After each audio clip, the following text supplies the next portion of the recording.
అన్న సరే అన్న, ఊరు నుంచి వచ్చిండ్రు, ఇంత పెద్ద మహానగరంలో ఇంత కాంపిటీషన్లో అంటే బాగా బాధపడ్డారా అన్న? ఎవరైనా సపోర్ట్ చేసిందా?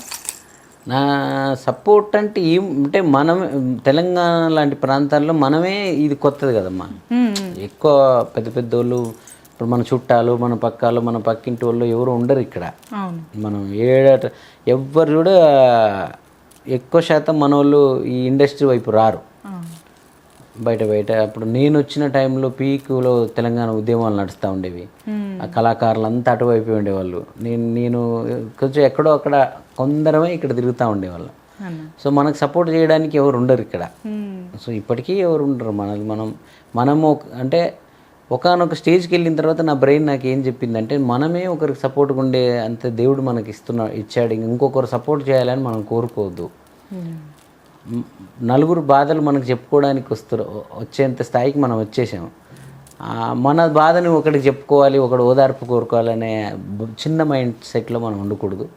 సో అందుకే నేను పాటలలో అయినా ఏదైనా మంచి విషయాలు చెప్తే జనాలు మోటివేట్ అవుతుంటారు.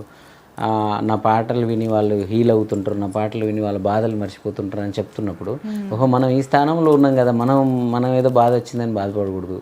మనం ఇంకెవరో ఓదార్పు కోసం, ఇంకెవరో చెయ్యి కోసం ఎదురు చూడకూడదు. మనమే ఎప్పుడు స్ట్రాంగ్గా నిలబడాలని చెప్పి ఒక తత్వం బ్రెయిన్కి వచ్చేసింది.